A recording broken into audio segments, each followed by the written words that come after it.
This meeting is going to come to order right now. Right this minute. As I'm watching the clock, every good chair starts on time, so I already haven't met my standard. So with that, we want to welcome everyone, and we'll ask Seth to take roll call. Governor Kit Hubbard. Nancy Golden. Here. Julia Brim Edwards. Here. Yvonne Curtis. Here. Matt Donegan. Samuel Henry. Present. Nicole Maher. Mark Lovell. Here. David Reeves. Here. Ron Saxton. Here on the phone. Mary Skilby. She's in Scotland and is going to try to get on the phone. Yeah, I'm here. Oh, great, Mary. Welcome. Kate Duran. Hannah Henry. Here.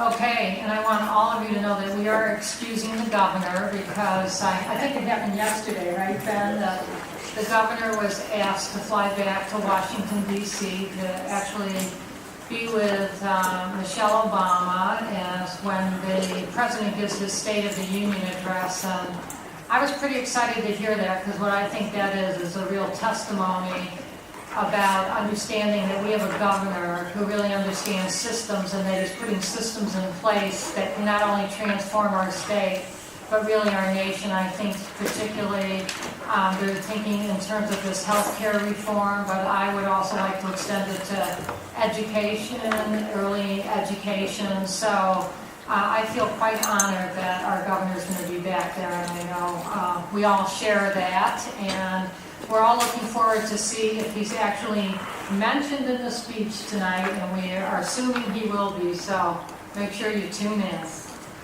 Okay. So with that, I'd like to just move to approval of the minutes. So do I hear a motion? So moved. It's been moved and seconded. All in favor? Aye. Opposed? Okay, the minutes are approved. Next, we're going to have Ben give us an update on the legislative session. Yeah, that'd be great.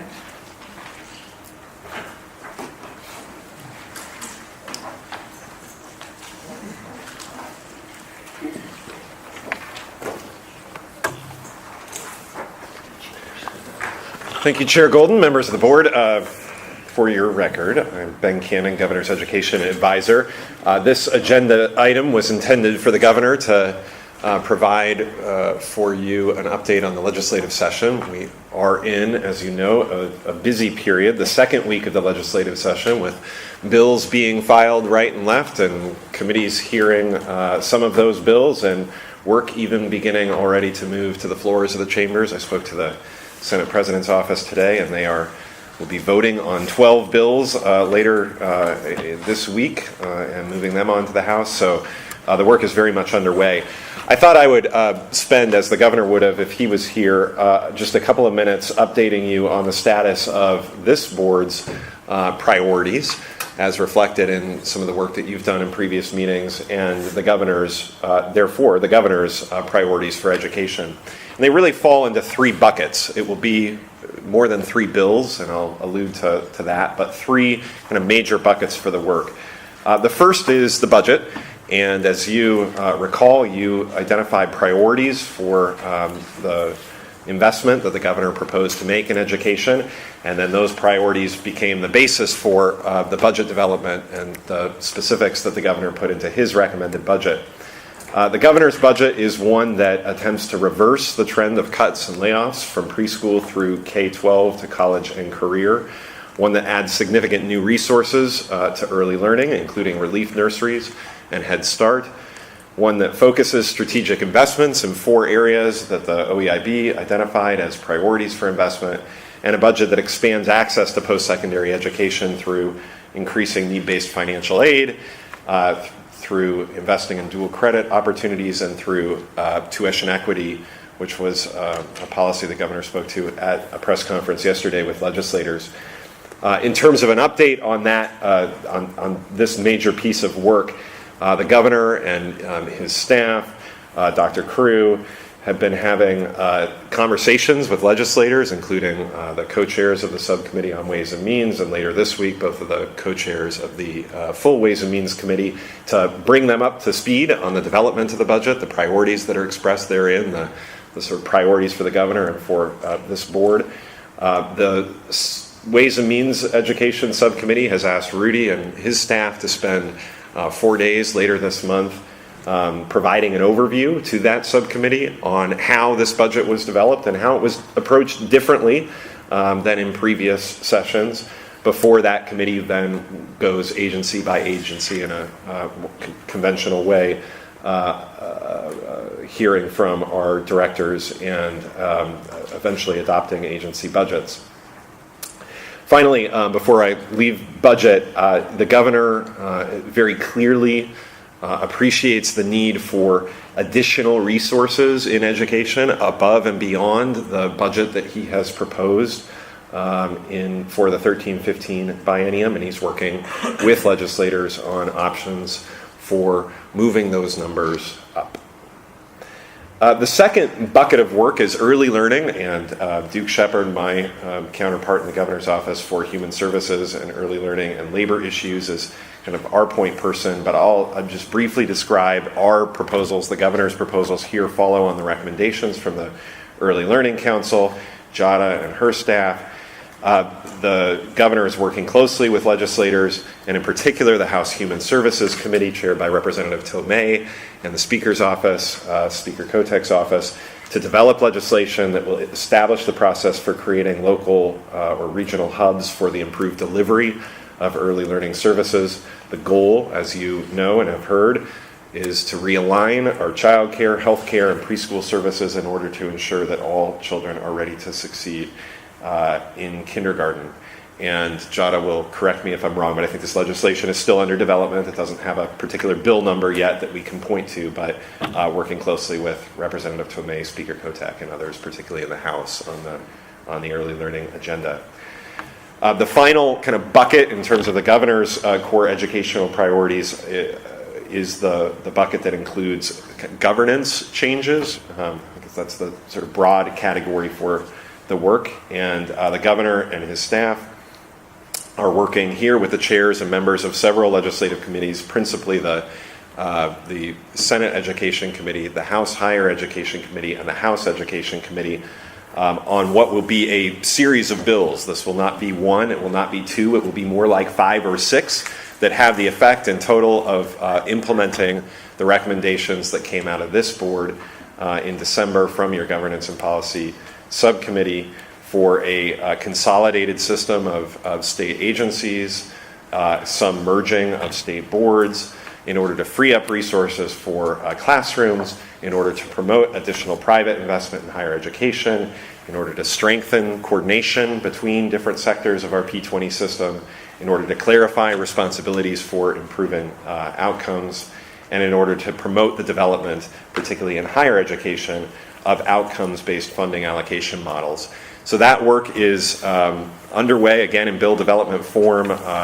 Representative Dembro and Senator Haas, the chairs of the House Higher Ed and Senate Ed Committee, respectively, will later today or tomorrow be distributing to higher education stakeholders the first cut, a very rough draft of a bill that would do much of what you described and recommended doing for the higher education piece of this. We've worked with Representative Gelser on the K-12 and early learning components of the agency and board commission reorganization. So that's kind of the major status update. Again, in those 3 categories, our work, for the most part, has not yet taken bill form. I think the budget's kind of the most concrete at this point portion of the governor's legislative agenda, since it came out in written form in December. But I think within the next couple of weeks you can expect to receive from Rudy and staff actual bill numbers and notifications on upcoming hearings and so on. So happy to take any questions. Nancy. Questions? Anna? question around the compact committee and legislation that is being proposed for that. And I think I saw a draft of something. I'm interested in the subcommittee who is working on the achievement compacts to give an update on the individuals who are being added to those compact committees in each one of the K-12 districts. To my knowledge, and if I'm wrong on this, somebody can correct me, but to my knowledge, the governor's office has not been directly involved in the development of legislation related to achievement compacts. This board had a discussion, and I think there was an approved motion back in its October-November meeting related to the inclusion of parents on achievement compact advisory committees, and I believe there's legislation in both the Senate and the House that reflects the intent on the part of some legislators and others on this board to move in that direction.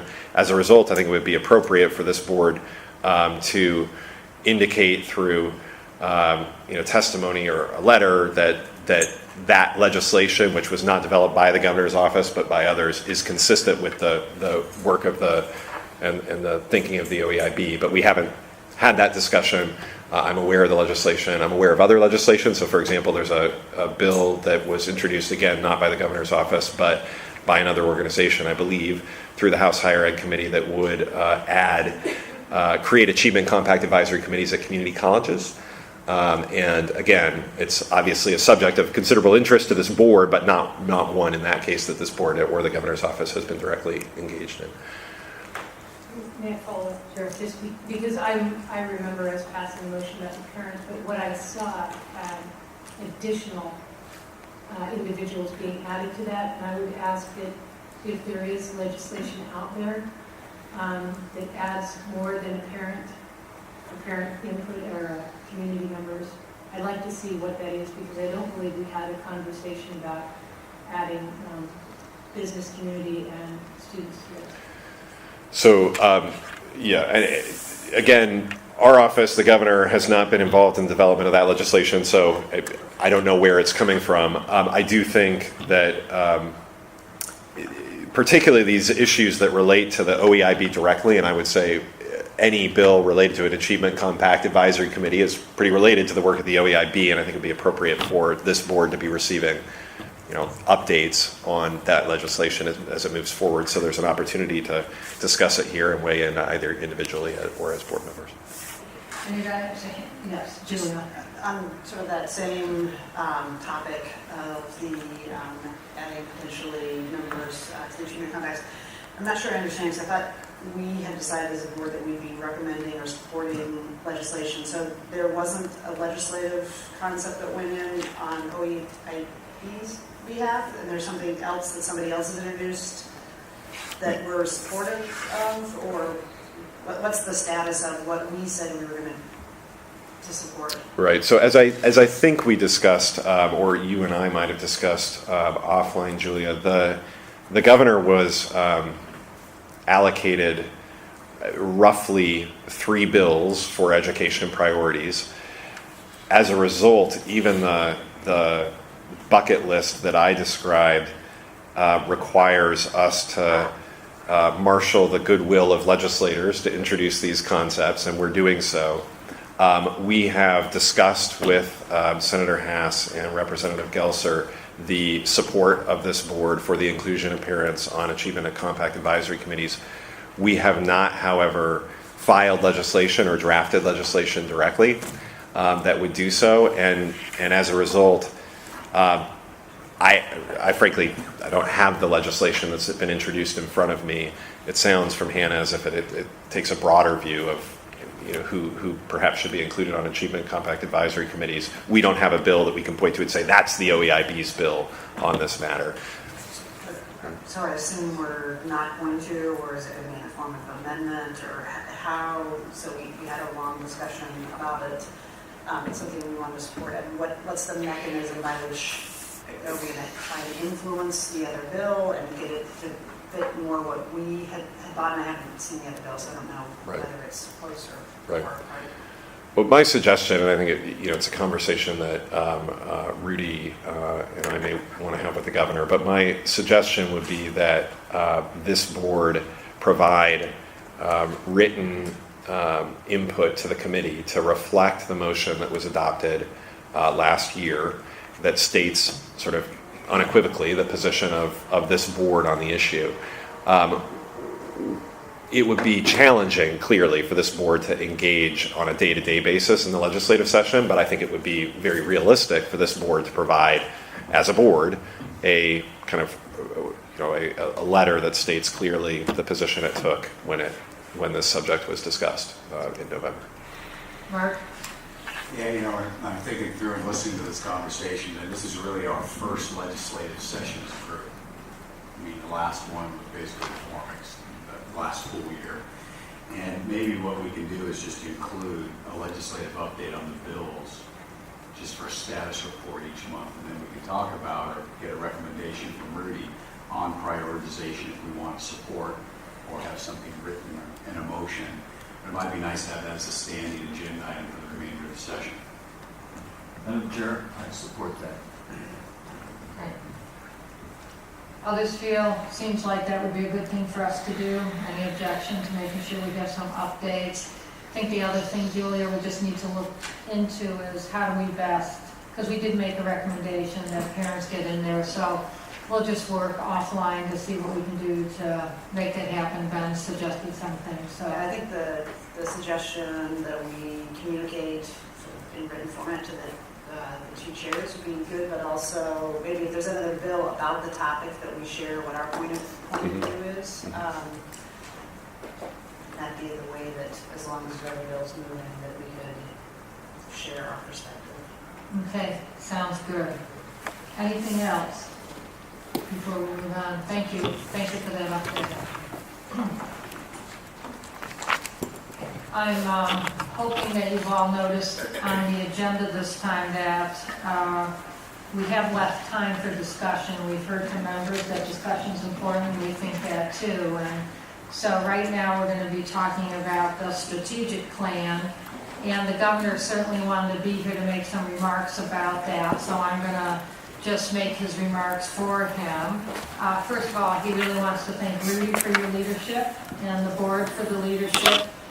He really believes that the strategic plan is the linchpin of our work, including legislative initiatives, as were just described by Ben. So what he really believes is that during the 2013 legislative session and beyond, from budget to governance to delivery systems, should be in service of goals, objectives, and matrix. And that's what our strategic plan is really about. So it's really about budgeting a plan, not planning a budget. The goal, of course, is for student achievement, and the goal in here is ambitious. But as we all know, the children are sitting in our classrooms every single day, and every single one of them sitting there deserves for the leaders in the state to be ambitious about helping them all meet and exceed standards. So I don't think as leaders we want anything less. It also does include accountability. We're certainly a group of people who stepped up to this task because we believe in accountability on behalf of our children. So it's important that we get the goals right, the strategies right, and the discussion today is just to continue the conversation. Just so you know where it is on the agenda, we had first reading last time. I know that Whitney and Carolyn took a lot of input. You see reflected in the strategic plan changes as a result of that conversation. We know every suggestion can't be incorporated into a plan because sometimes, two suggestions can be totally different. But I think the main idea, the big ideas were definitely incorporated in the plan. So with that, I'm going to ask Rudy to outline the modifications to the strategic plan. Thank you very much. Vice Chair, members of the board. Pleasure to bring this back now for final reading. Again, it's consistent with what I presented the last time. This document, for the most part, remained intact, but based on your conversation and queries from the last meeting, there have been some changes from that point. One was, you'll note that there is a greater emphasis that's been placed upon post-secondary education and the specific body of work or tasks, if you will, that they need to participate in as a way of being able to execute against this work. What I brought tonight, or this afternoon rather, is a set of data slides that, if necessary, I'm more than happy to present. I don't necessarily think it's going to be critical to the conversation, but to the extent that questions come up about this, as to the post-secondary part, I actually went back and really took a look at Oregon's 3-year graduation rates at our community colleges, and the same would be true for 6-year graduation rates from our higher education 4-year institutions, and would refer to those to the extent it's necessary as a way of being able to nest the conversation against the data points that are appropriate for post-secondary, as I have with the other sectors of the P20 system. Second thing that I would note is that there is a designation, and was asked by Member Donegan at the last meeting as to, wow, this is a big piece of work. Do you have enough, sort of hands on deck to be able to do this? What I did here in this draft was essentially to identify in an organizational color chart, basically, who does what, and how many other people within my organization, or for that matter within the P20 organization, will have their hands on this body of work as it relates to accomplishing the objectives. The third thing that you'll note that's different from the first edition was that, again, it was asked by Member Donegan as to, sort of what's first among those priorities. What must you have as you think about going forward in the next year? And I've tried to identify the critical areas that I think are must-haves, and more than willing to talk more about that as time permits. Fourth thing is there is a vision statement that has been ultimately changed out. The old one has been replaced. I suspect there will be some conversation about that. I want to express my appreciation to members of the board who gave up time to help redo that vision statement. And the last is that there are a few tweaks in some of the metrics, not anything substantial, but some minor edits as it relates to some of the specific metrics that we are constantly looking at as a way of being able to kind of point the growth targets going forward out of our body of work. And the last thing I'll say about this is that, before we entertain questions or comments, the last thing I'll say is that this piece of work, this will be a living document. This isn't, no one should assume that this represents a kind of a fixed time and place. It really is intended to capture the thinking that we have to date, having been here now 6 months, under the clarity of our mission from the governor. But it's also intended to be a way of thinking about, from this point hence, what would 7 years worth of work really start to look like? Not so much just what does it look like between now and June of 2015, but this work obviously has to go on beyond 2015. It has to be budgeted beyond 2015. It has to be thought of and resourced in a way that makes some sense for us, to not be truncated into just this biennium, but rather thinking about this as it eclipses the next biennium after that, and perhaps even the one after that. So there's a section in here in which we actually identify, here, if we were to look at this from a longer term view, here are the kinds of buckets that we view ourselves as going into that obviously are connected to the work that we're doing right now. So with that in mind, I'll turn it over to the Vice Chair and allow her to direct the comments and questions. Okay, so maybe we should just start with taking a look at the vision statement, because I know that was something that we agreed to do, I just want to acknowledge, first of all, Hannah, for your early in work on this. We received an email at the same time Julia stepped up to be a chair of a visioning committee, and I know that the two of you have been zigzagging back and forth to bring it to this committee. So with that, let me turn it over to Julia. We'll go from there. Sure, thanks, Madam Chair.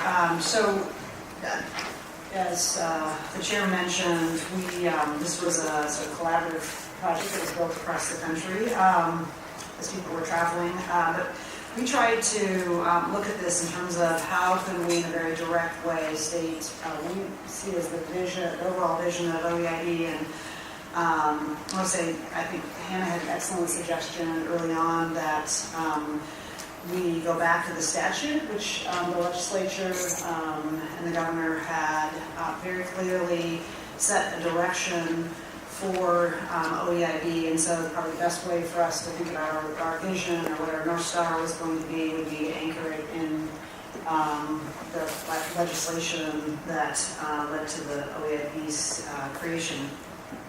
So we, I think the elements that I want to just briefly reference, and then we had sort of two small open issues that we can either discuss or just share that were outstanding after we got done with our work. But we started the start of the vision statement to create, advise, and support. We tried to look what's the role of OEIB in terms of the other governance boards, in terms of the different departments and other people and major stakeholders in the system, and we felt that was a descriptive of what our primary roles in the system were going to be.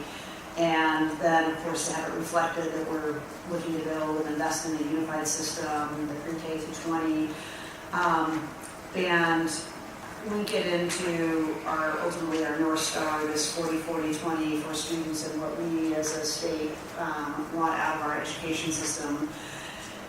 And so that's how we built it, so it's fairly simple. I think it's for the complexity of what we're trying to do. We've tried to make it as crisp as possible, although it's still, it could be crisper, but I think we've captured the breadth and the complexity of what we want to do. It's a big vision. The two places where we had a fair amount of discussion among the subcommittee was around the words to eliminate opportunity gaps and then 40-40-20. And the issue around the opportunity gap is the question of should we be using opportunity gap or should we be using the term achievement gap, which at least in the more recent past has been the term of art that's been used versus opportunity gap. And my colleagues on the subcommittee convinced me that opportunity gap was a better way to phrase this. And I'm going to ask Nancy maybe for you to talk about sort of our discussion about why those words versus the more traditional or achievement gap. So, and other people certainly join in, but the conversations I've been into achievement gap or opportunity gap is when you say achievement gap, it's more put on the children.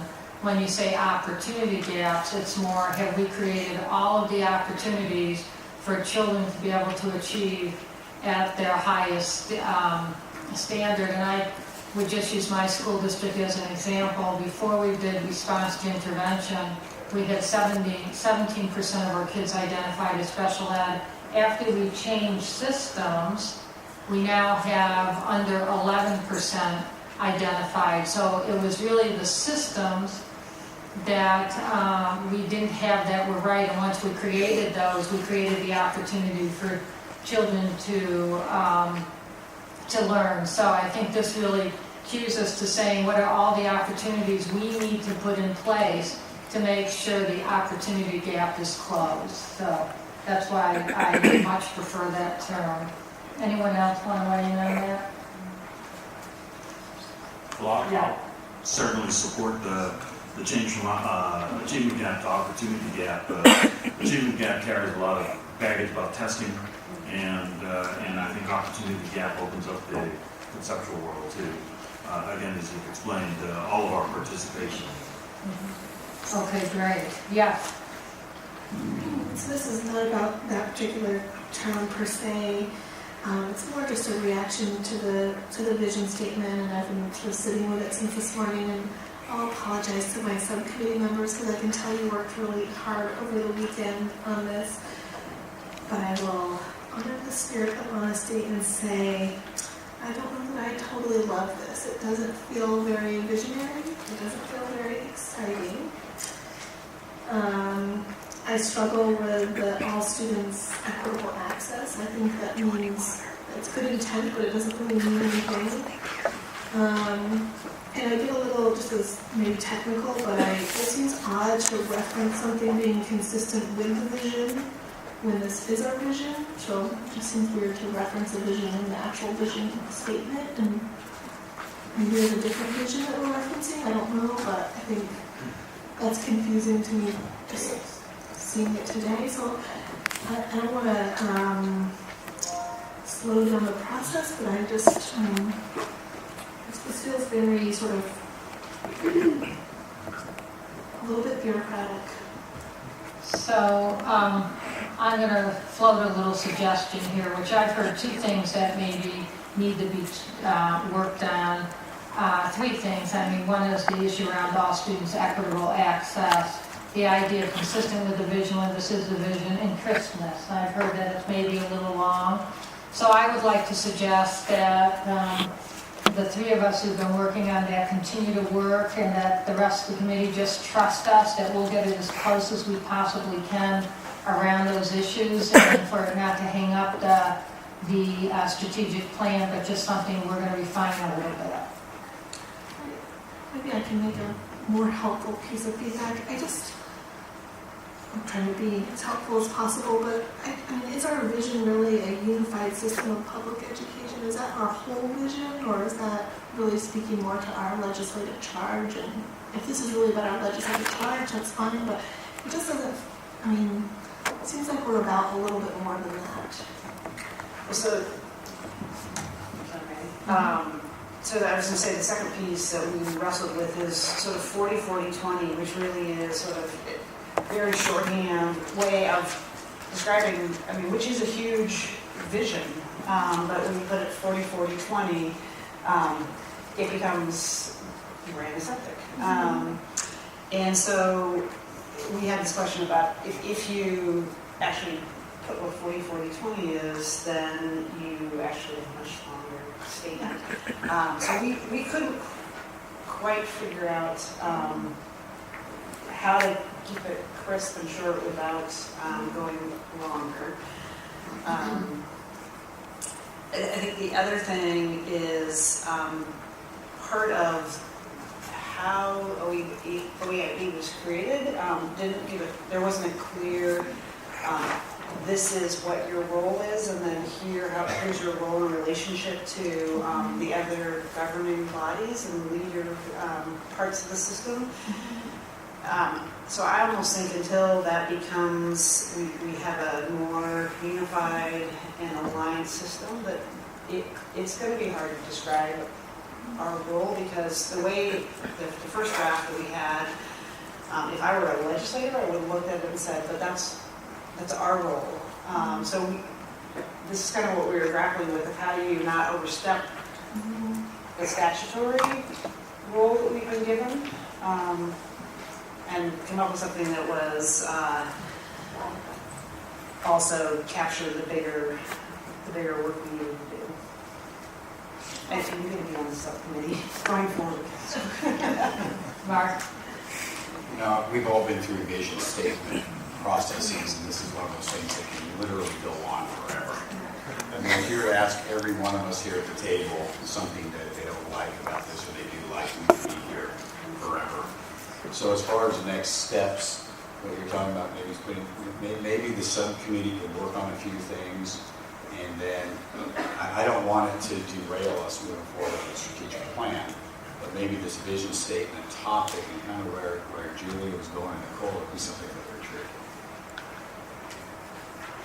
Yes, so why don't we leave it this way, that Nicole, I'd love it if you would join our little group in thinking through this, and we'll continue to think through it. And if we can come back at the next board meeting with something we think that's really strong, we'll bring it. If not, it will be part of the retreat. And we know there's going to be a vision in there, but we're going to now spend time on the strategic plan and make sure that we can work to get that approved, knowing that this piece is being refined. Everybody okay with that? Okay. So now, questions about the strategic plan. Hannah, do I see anyone else? Yvonne, did I see you? Or no? Hannah first and then Mark. So on page 4.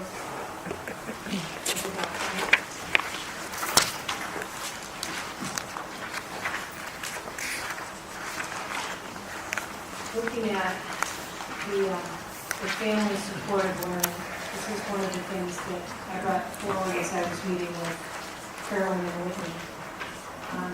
The language that is used in the box underneath the family supported learning speaks to demanding outcomes. And later in the document, when it talks about family support, it talks about the language that's used later talks about creating channels of two-way communication with major stakeholders, about the need for change strategies and opportunities for engagement. I really struggle with the demand outcomes, as we've talked about. We're all in this together. And I like the language later. I was trying to come up with some language that could fit in that box that I think would help us get to where we want to go over the next 7 years. Because everyone should be doing everything that they can to help our students learn. And I'm not sure that if I go in and demand something as a parent, that that's as helpful as being a partner in the work. So can you give me a little, can you help me understand why that language is necessary there, and if there isn't something we could do to make that a little more inclusive? I'll try. The notion here is that there is, for the most part, a kind of a bifurcated use of our system.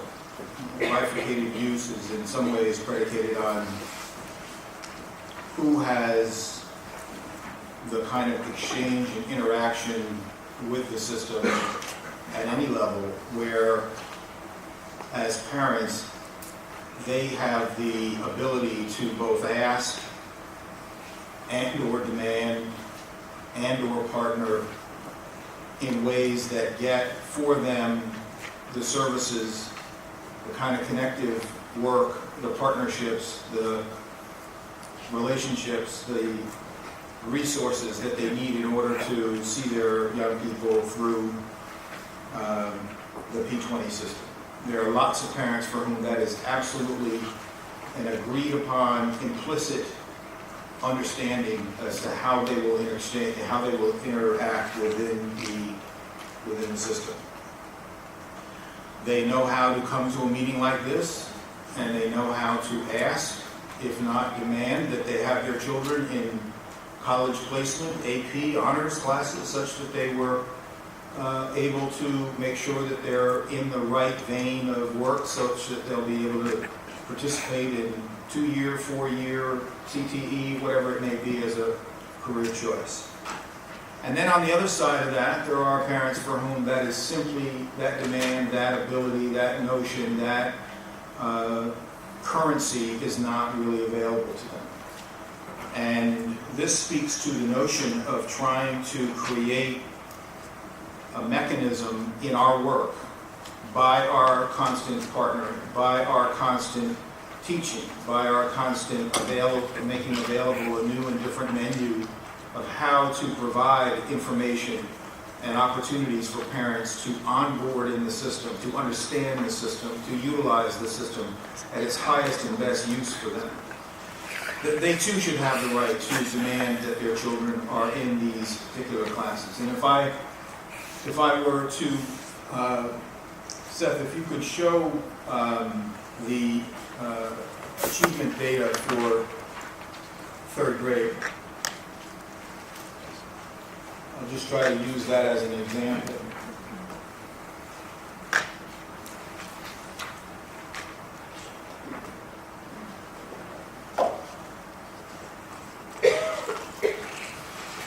So what we have been referring to, at least in the conversation prior, is this gap between students who are operating at the 71st percent versus the, let us just say for, can't read the first cohort there, but I think it's ELL students. So I'll just use that as an example.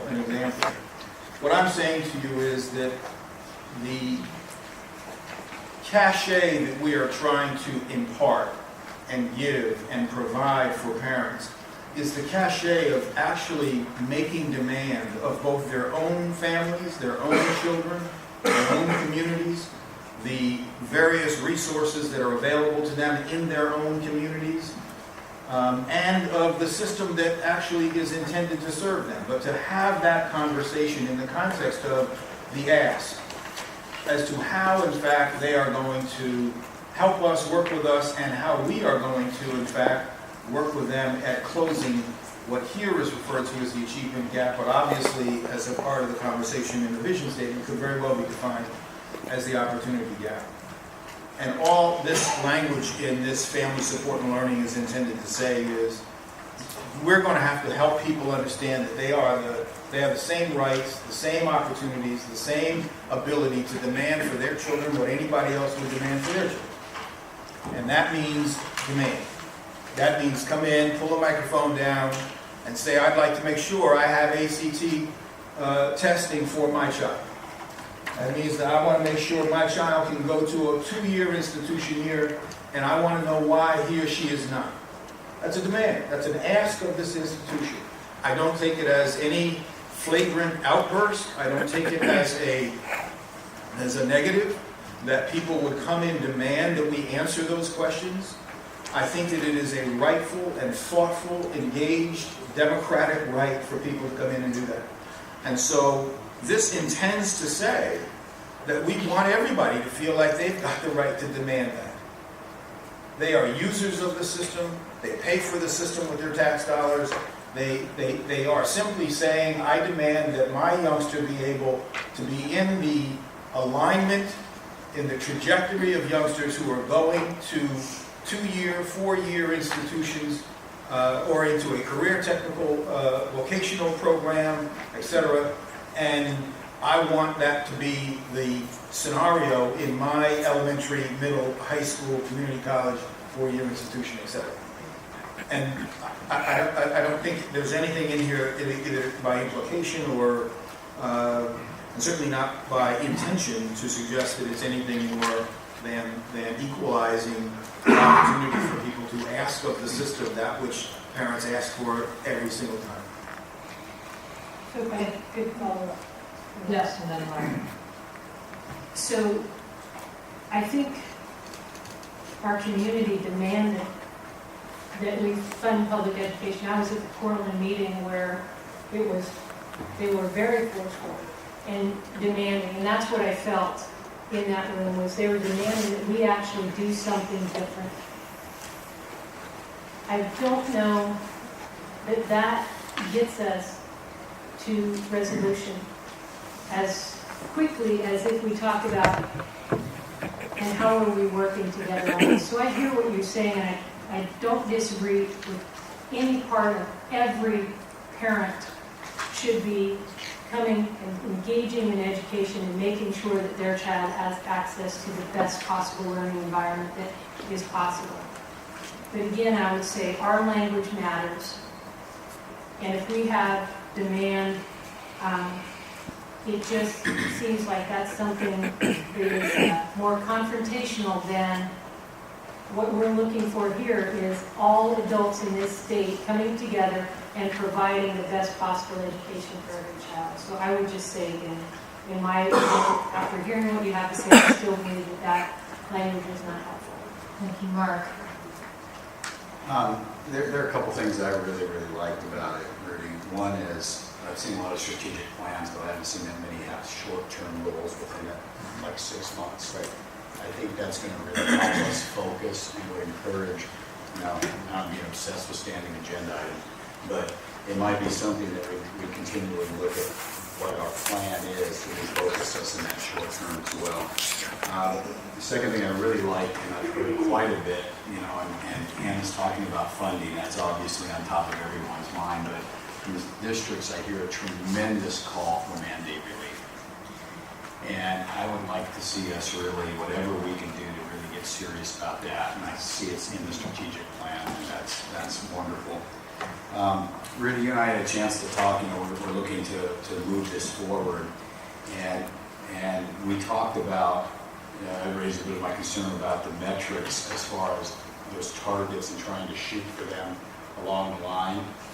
And correct me if I'm wrong, but we're assuming by passing this today that there's flexibility within those targets as we go through this journey.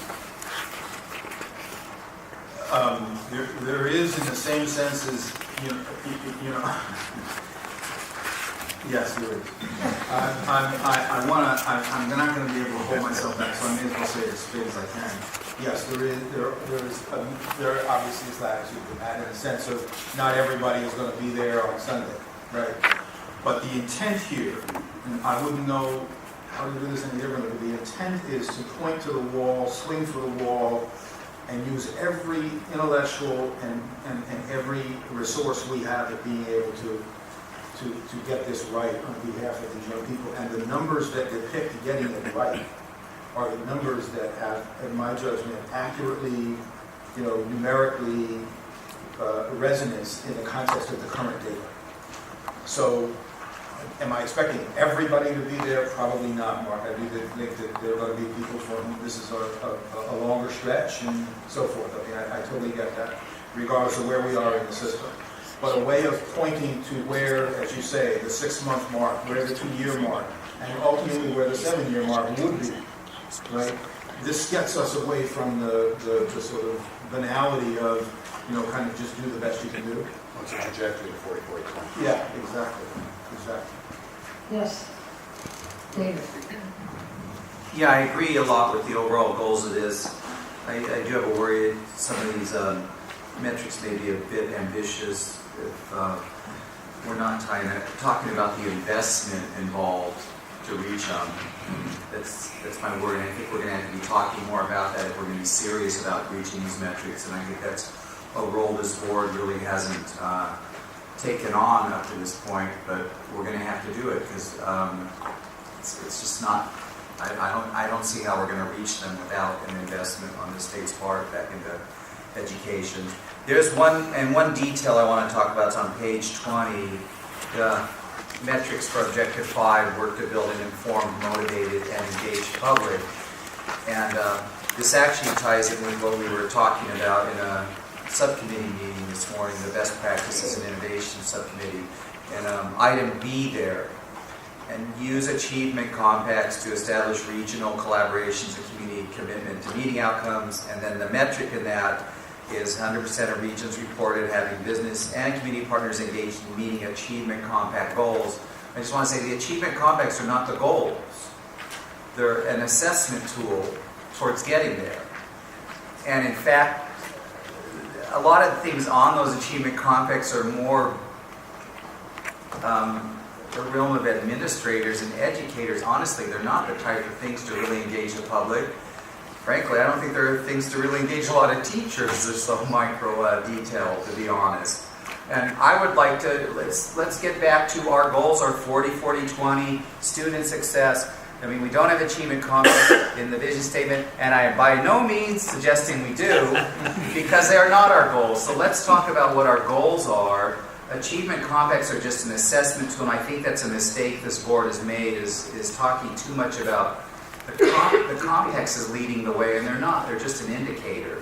So I would say, establishing regional collaborations and community commitment to meeting outcomes of 40-40-20 in student success. And I would say engaged in meeting student completion and engaged in meeting student success rates, because that's what's really what we're about, and that's where we're going to get communities involved in. And whatever types of metrics, achievement context are just but one that we can use to get there. Other comments? Yes, Yvonne. I just want to support the idea of us making a decision to move forward on this strategic plan. We have heard Dr. Crew mention that it is a work in progress and things will change. I'm just relating to the experience I have right now in my own district. We've just created a strategic plan with very specific deliverables. And the first run we had at it, we had a really long list of things we ought to do.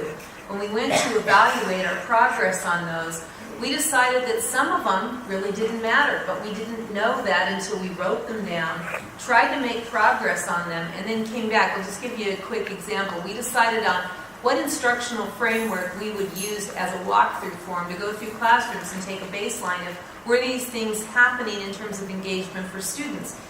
We put on the form what we thought made sense. We walked through classrooms and we went, this form doesn't help us at all. So when we came back to the conversation, typically what we would have done is said, let's rework the form. Let's get more clear on the language. But instead we said, what's at the heart of the matter? And what we discovered is we were trying to get at what does rigor look like and what does student engagement look like. And that was really more about an engagement process with our teachers and with administrators so we could come to common ground. That's just an example of saying we threw out the walkthrough and said that's not really what we're trying to do is just go through and mark on a paper as if that was going to change anything, but instead at least it gave us a starting point. And I just want to suggest that this is a starting point, and if we dive into this work, this is humongous. So, I agree, we're probably not going to make all the targets on all of them. We have to have a starting place, and I also want to throw out, besides the fact that I think we should just get started, and we will rework these, we will find better language and start to get clearer about what we want to do. The other thing I want to mention about measures is we've talked about this over and over in just little pieces, but honestly, our whole assessment system and longitudinal database system that doesn't exist is at the heart of this problem of being able to identify what are we going to measure, is it a good enough target? We don't even know. We don't even have enough common measures besides OAKS in the K-12 system that we can even use to make great decisions right now. It feels like we have to jump out there and grab something, then say, what do we have to do with that work to make sure that thing makes sense? And if it doesn't, then let's change to what makes sense. But if we don't write down something and start in that direction, we won't make that progress. And I just think that we could spin on every single one of these pages about the measures, and is that the right baseline, and what are we looking at, and what should be the right target. Frankly, our system has not been built yet to be able to do the kind of detailed assessment that I think we'd all like to do to set meaningful targets. So I just like to support that we just get going. Okay, Rudy. If I could just, thank you so much. Just to respond to something that I think Mark put on the table and I didn't say earlier. Normally when people look at things like this, they assume, and perhaps rightly so, in a context of sort of NCLB-like inclination, what will happen to me if I don't hit the target? Right? What's going to happen to me? Who will get me? What will happen to my budget? Will I have my ops board in some sort of public way? I can only share with you that my intent here is in building this was not to find a way of catch people being bad. It is to generate a redefinition of the possibilities that exist within communities in Oregon. And many of those are possibilities that are right here in front of us, and many of them have not yet even been, are incubated right now but not funded. Many of them are things that will come up in the to and fro in the legislature and to and fro in budget conversations. Many of them may be prompted by parents whose voices, upon demanding it, will actually force us to figure out an answer to things we hadn't figured out before. So I'm just simply saying we need to have that kind of document that enables us, in a less caustic, less, if you will, legalistic, federally driven way. But we need to find a document that ultimately we can say, yes, this does represent the weight I signed on to lift. And in that context, then by God, I'm going to make sure that we can, as a team, as partners, we have to lift it. It means getting the money to be able to lift it. It means having the intellectual resource to ask questions about it. It means doing all of that. But that's the purpose of this document. So please do not see it as a cousin of NCLB. It just was never conceived of in that context. When I show you data, as we did in the last meeting, as to what's happening with Native students, or what's happening with ELL students, or what's happening with special needs students, this should drive us to figure out how aggressive do we need to be in apportioning our time and effort and body politic to getting the kind of heft behind solving some of those issues. And that's really what this is about. So I thank you for the question, but I neglected to really put that in the context of the culture that sadly we've all been in, which is kind of a gotcha, sort of culture. So Nicole? Yeah, I just was curious about our aptitude. I'm willing to make a movement to adopt the strategic plan with the invitation to Rudy and the staff if there are a need to make adjustments going forward, that we have that open dialogue and relationship. But I'm prepared to support it. May I hear first, is there a second here? Second. It's been first and there's a second. Any more discussion? And the suggestions are going to be taken into mind and acted on for some of the revisions. All except yours, sir.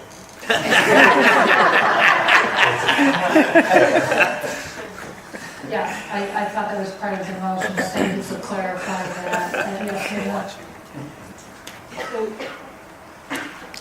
in the discussions that we've had out in the field, where you talked about STEAM instead of STEM, but in this document it refers to STEM. Can you explain where the rationale and where we're going with that?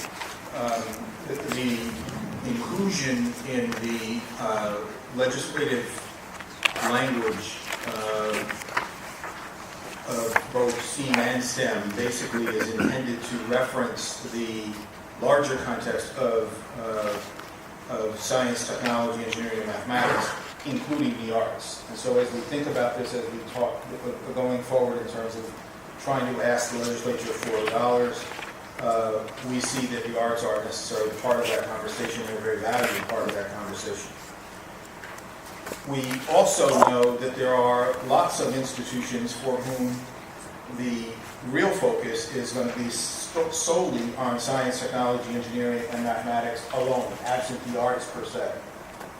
And so what we've tried to do here is to create almost a bimodal working document that would allow us to move interchangeably both into the arts community as need be and into the legislature for purposes of being able to fund the bill as need be, and being able to define what this work is. In large measure, I can just simply say to you that the idea here remains the same. That is to say, we need to create and use the issue of STEM education as a way of creating multiple pathways for young people from early grade, meaning about 5th or 6th grade, straight on through to college and beyond, and into the career and into the job field. We need to create a pathway for which many students would find an easy and, if you will, a wonderful way of being able to complete their schooling in the state of Oregon. They would also enjoy being able to move into that line of work because those are the jobs that are going to be available and for which we should be focusing on training people for those jobs. And so whether or not those jobs involve as part of the design, the arts, or whether it's much more a function of just technology in the sense of computer science, etc., That's for the market to determine. What we are actually saying is we need to have both the arts and technology and engineering and mathematics and science all working coterminously in this state as a way of being able to kind of create this pathway. So it's not going to be one or the other, it's really going to be both. Okay, there's been a motion and a second, so I want to call for the question. All in favor? Aye. Opposed? Is that an option opposed? Yes. Okay. Okay, thank you very much.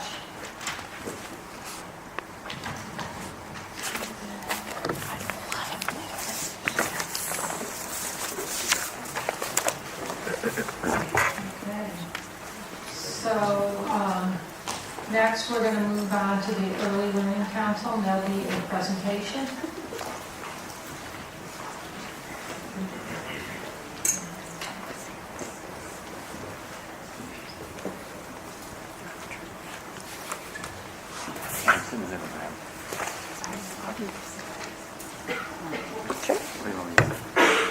This interview too? Yeah. Okay, good.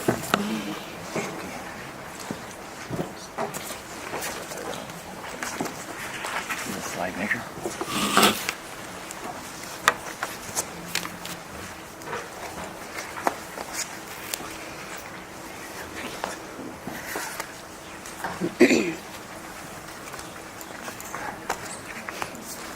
Are we ready? Ready for us? All right. Very, very good.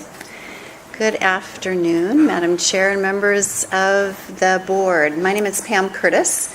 I have the pleasure of chairing the Early Learning Council, and in my day job, I direct the Center for Evidence-Based Policy at OHSU in Portland. And with me, I have Dick Withnell, a Salem businessman. He'll introduce himself in a moment, and member of the Early Learning Council. We hope at some point in the not-so-distant future he'll be joining your ranks as our joint member as well.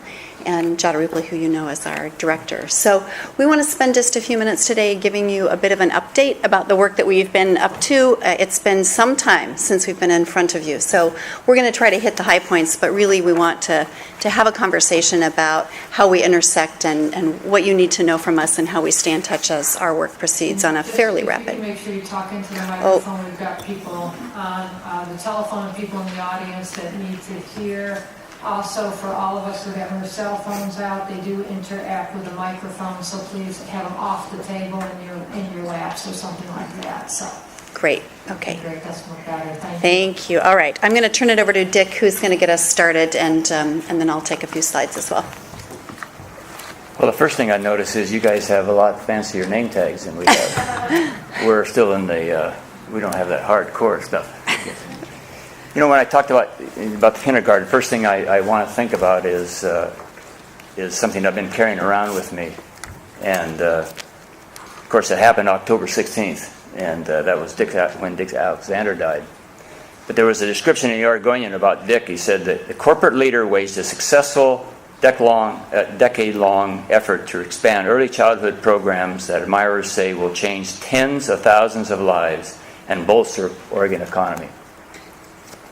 And that's what we're talking about here, is in the kindergarten. And I carry another card with me, too, because in my business, I'm in the automotive business, 1 year is 7 years, and 2 years is 3 years, and 3 years is 21 years. It's kind of like the early childhood development of a brain development. At age 3, 80% of the brain's developed. So you have to really be nimble. And if you correlate that to children, and 1 year is 7 years, 2 years is 14 years, and 3 years is 21 years.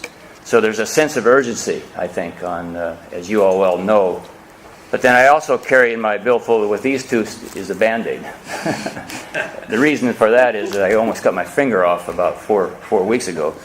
But I thought it really was appropriate because we shouldn't be in the Band-Aid business. We're here for developing early childhood people. And another thing I like to hang my hat on being a business person is the behavior economics. The classic economics is if I have a widget for $1 and I sell you a widget for $2, I made $1. But behavioral economics is when you quit smoking, when you wear your seatbelt, there's a return on investment on that. And I think if we can really get into what we're talking about here in early childhood development, we can really change the game place for the state of Oregon and for lives. The kindergarten, what do we want to talk about as far as the, how you see the vision that we have there, you see we want to ensure all children are ready for kindergarten, ready to read in the first grade, and reading at the grade level in third grade. I was thinking when you were talking about your mission statement, I happen to know Norm Miller. He owns Interstate Battery. And his mission statement is that every car in America will have an interstate battery. Period. Why can't every child in Oregon have the same opportunities that we have? I mean, that's a focused mission statement in my mind. Children raised in stable and attached families, integrate resources and services statewide, and that's what you're all about. So let's leave that slide up there for just a second. So I'm going to spend just a few minutes talking with you about the major activities we've been up to since the last time we were here, but I want to reference something from this slide. So the first and the third items on this slide are the statutory charges from the legislature to the Early Learning Council. And I won't go over them again. Dick just talked about them, but we've adopted another goal, if you will, as part of our vision statement, and it's thanks to the work of David and others on the education investment team, the understanding that really a big share of what needs to happen to get kids ready for kindergarten happens in the context of their families and their communities. And so that's really a pivotal piece for us. And although it's not in statute like the others are, it is part of the working goal that we have as an early learning council. So here's the challenge, and this is all too familiar to all of you. In our state today, out of every 10 kids, 4 of them are not ready for kindergarten when they walk through the door. Now, in some communities and for some populations of kids, that number is larger. And we also know that today, Medicaid in the state pays for half of all births in our state, which is an astounding statistic. Every year in our state, there are 45,000 babies born, which if you're like me and you like babies, you think that's a really good thing. And it is a good thing. That puts a cohort of kids prior to entering kindergarten at about 270,000 kids in our state at any one given time. And we know, again, that about 40% of them are not ready for kindergarten, largely because of factors that are associated with low income and other disparities, adverse child events, family risk factors, and so on. You know the statistics as well as I do. We also know that in Oregon, our efforts, we know who those kids are. The kindergarten teachers that you all interact with on a daily basis, they know who they are in their kindergarten classrooms, and we know who they are, really, if we think of ourselves as one system, we know who they are before they enter kindergarten. But our efforts to identify and provide support to those high-risk children and families are really, we underperform in that way. The result is, and you can see on the slide, we have a higher average than the nation in child poverty. We are for a state that leads in health reform, we're 34th in the nation in our health system performance. We are in the bottom quartile, as you know, you just looked at the data, for reading proficiency after 3rd grade, and we have an unacceptably high school dropout rates. All of the kinds of things that you're trying to deal with. We're trying to help you out, and we're trying to get to some of those issues before kids enter school into kindergarten. It's a daunting challenge. We are faced with a very complex support system in Oregon. And now I'm going to speak to not the medical system, not our healthcare system, and not education. I'm going to talk about the other pieces. So in our state, we have, if we think about the support services that are available to families to help them support their children and help kids get ready to learn when they enter kindergarten, or be prepared for kindergarten, I should say. We have more than 24 state-sponsored programs. We have more than 8 state-level coordinating bodies trying to figure out how those programs connect with each other, and many of them translate to local coordinating bodies, resulting in very confusing who's on first governance structures. We have more than 28,000 human service nonprofit agencies in our state. It's very confusing. And if you're a family trying to access some help for your child, it's even more confusing. And the outcome accountability across the state is very spotty at best. So that's the work that we are trying to unravel. I'm going to have Dick talk about the next couple of slides, and then I want to zero in on the major initiatives that we've been undertaking to try to make some progress in these areas.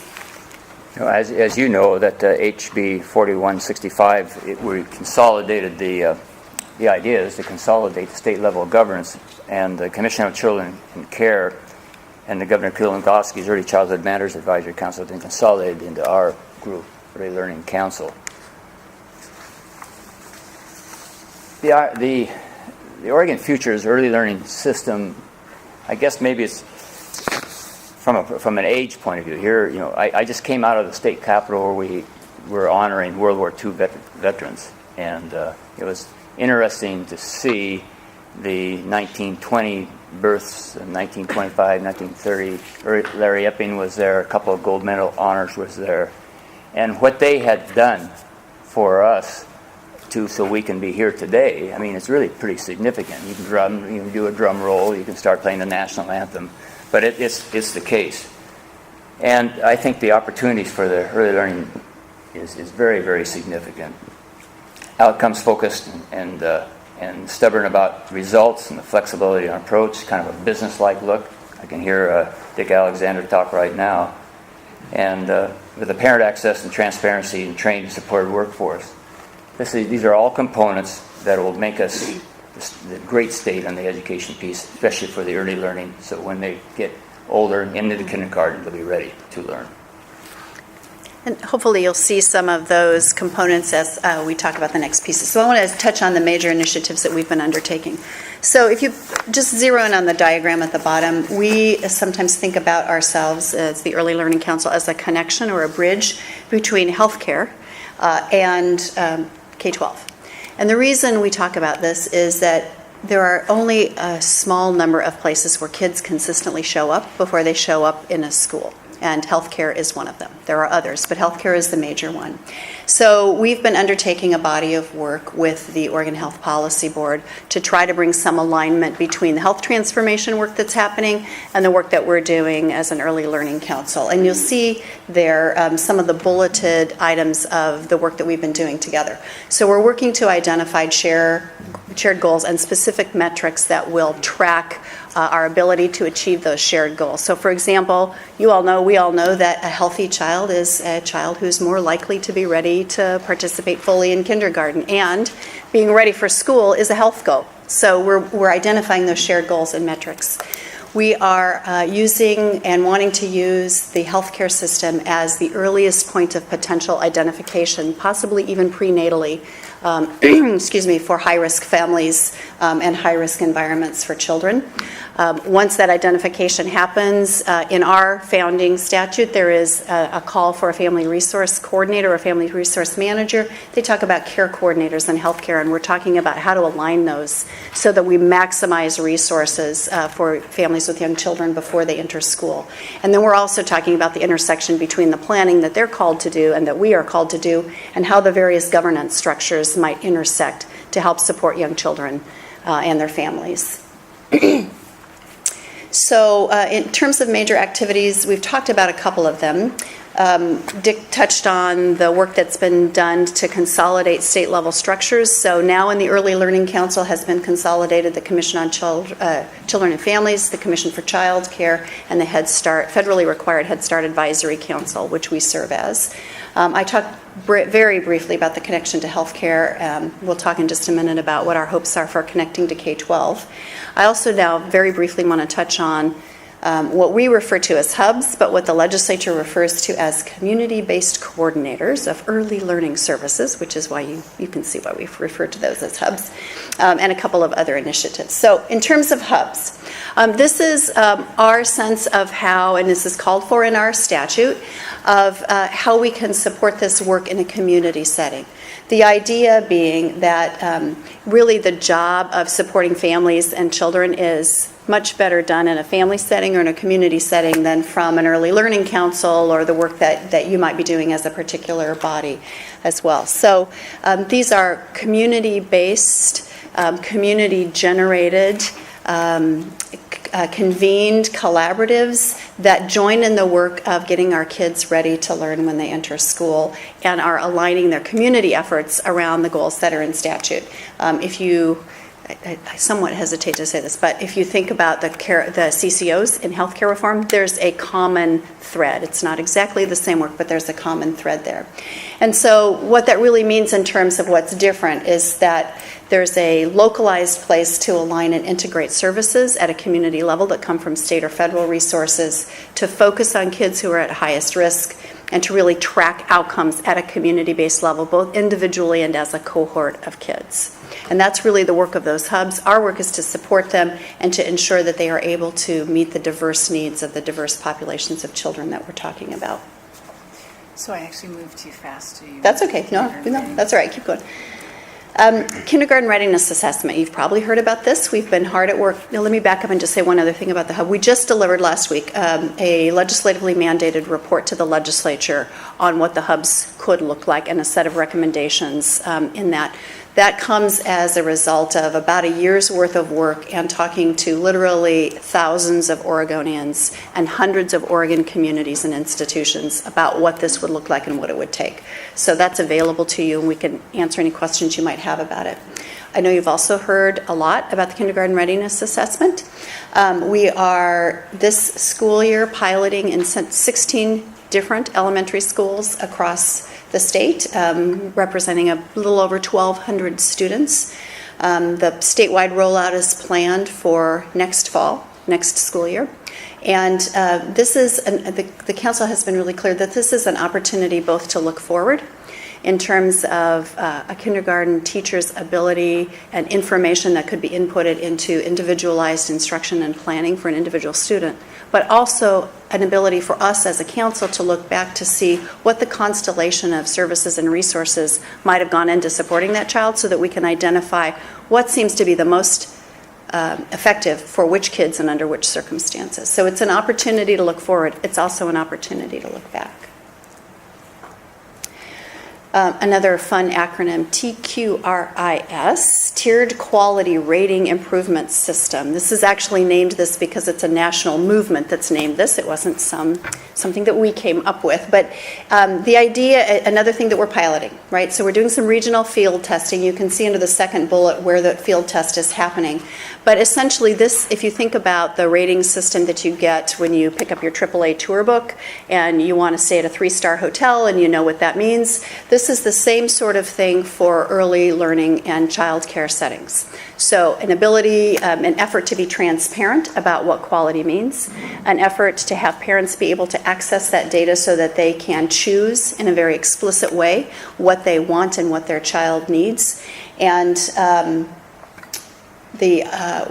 this will be I don't know if he's settled out on stars, but if you just think of sort of the star rating system, so that there will be different levels of quality. We intend to start with different levels of ratings based on this quality. We intend to start with childcare, but the goal is really to expand that to all early learning settings over the next several years.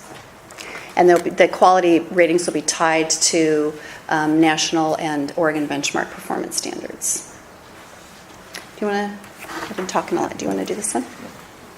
So while you'll hear the goals from the Early Learning Council, I think that it's extremely important to know that we share the same goals that you do from the OEIB perspective, and that we also share part of the strategic plan. And some of those very heavy-duty outcomes and lifting are part of the work that we need to do so that we're all successful. And as you look at the continuum of learning, one of the things that we know is by what you heard in these slides is ready children and ready schools. So we have to look at it from two ways. One is we have to make children ready for school. And the second is that schools are ready for those children as they walk through the doors of kindergarten.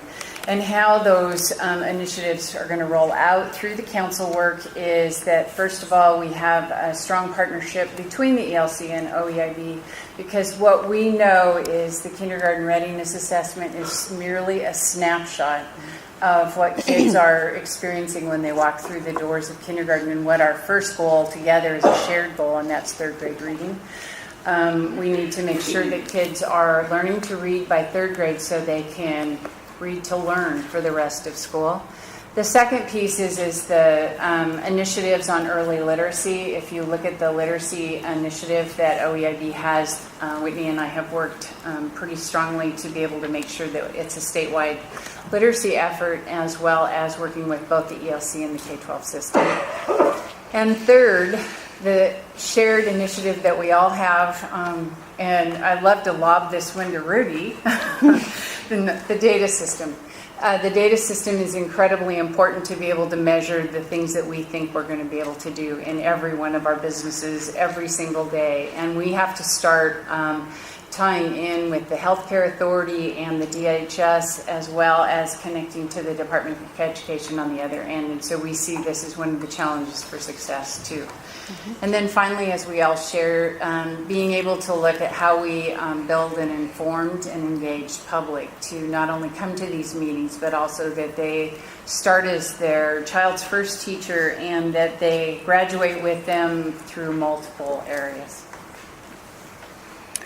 So that's a very quick tour over a lot of ground that we've covered in the last year, I think since I've been before you at least. And we would love to answer any questions. And we also have a question for you, which is conveniently on the slide, which is essentially, how do you want us to keep you informed? What can we do to support your work, and how can we keep you informed about what we're doing so we stay in the same plane?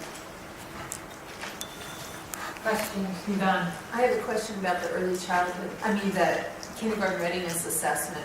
I know I've heard about it several times, and it dawned on me when I looked at the pilot schools that those are all kindergarten classrooms. Was there any piloting done with any early childhood providers in the pilot? No. Okay. No. So do any early childhood providers know about that assessment? Because I know you were alluding earlier to the sort of sometimes disconnect between developmental and what we expect when they come into K-12. We are doing the best we can to make those connections, and there is a connection to the tiered quality rating and improvement system. I mentioned that there will be levels and definitions of quality. Those will be tracked to national standards, but on one end, but also tracked to the kindergarten readiness assessment on the other. So that would enable us to help to make that connection in a more explicit way. So just one more follow-up question. So the rollout after the pilot is for all the early childhood providers to do the assessment, not necessarily No. schools? No. Actually, that's another joint effort, Rob, and that ODE is doing. This is in kindergarten classrooms, and it's in the first 6 weeks of school. And so we've had the pilot that we just received the results on. We did an initial presentation out at COSA last weekend to be able to get some feedback from folks in terms of how things are going to look, and it's designed to roll out September 2013 in kindergarten classrooms across the state. The other parts, Yvonne, that you're speaking to in terms of looking at how we look at quality initiatives, really that's the benchmark or that snapshot that I was talking about. We'll look at that point. Which kids are ready for kindergarten? The data system, what areas might they come from? What kinds of things can we reach back? Looking at technical assistance to be able to look in the TQRIS system, look at Head Starts, look at preschools, look at family, friends, and neighbor cares where children actually are looking at how we're able to make sure that we have how are your kids ready for kindergarten and engage parents in that. So there's not an intent to use that assessment in any of the early childhood. So I'm just realizing that was a misunderstanding. Okay. And so I think it would be important for us to make sure school district superintendents know that. Because I was not sure about the statute, but does it require school districts to give that assessment? So Samuel, you had Just a quick clarification question. The assessment will also be functional, I'm understanding, at least from what I'm seeing here, for kids whose home language is not English. Yes. In Spanish It's also. in Spanish. It currently is available in English and Spanish. English and Spanish. Other languages planned? There are. A host There of are others. there are over 100 Five languages. that Yes. are most used in the state. We have actually had conversations with the Department of Education about how we would roll out it consistent with all other testing programs at ODE. So Rob, I'm sorry, I didn't see you way down there. So go ahead. Please.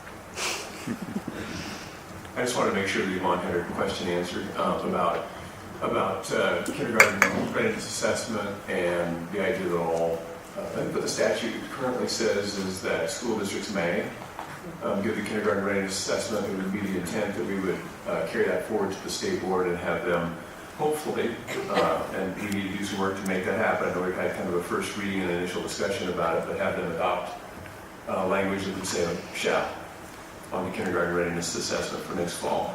And it is within the first 6 weeks. It's really important to understand there are two different pieces to this. One of them is around sort of the academic piece that students are able to demonstrate.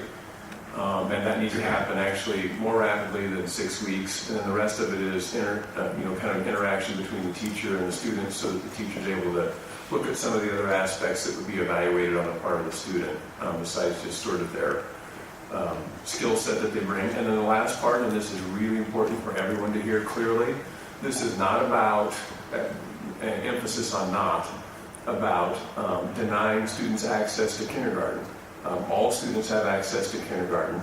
This is just about evaluating where they currently sit when they arrive at kindergarten. Thank you. I have some suggestions of how to answer your question, and I want to begin with us. I think it's great for you to continue to talk to us. I also think it's important, I'm sure we do, that all of us realize we're as responsible for that outcome, kids ready in kindergarten, as you are, and this is a seamless system, and we have to fundamentally understand what's happening in early learning, as you do in K-12.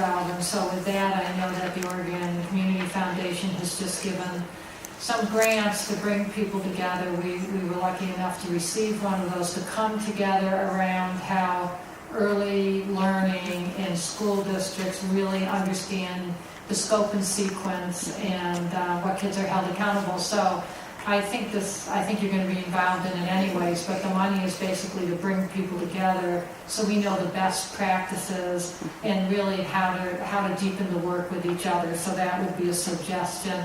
Also, the regional compacts, I think, hold great promise. I know in Lane, who presented to the best practice, we have our early learning people actually on the Regional Achievement Compacts Committee.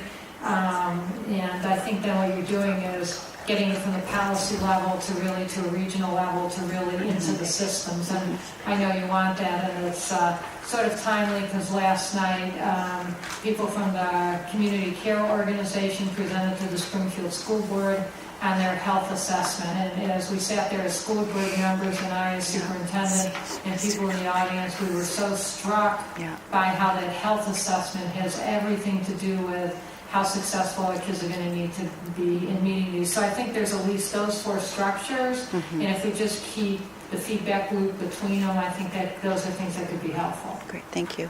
Other people's suggestions around the question Hannah?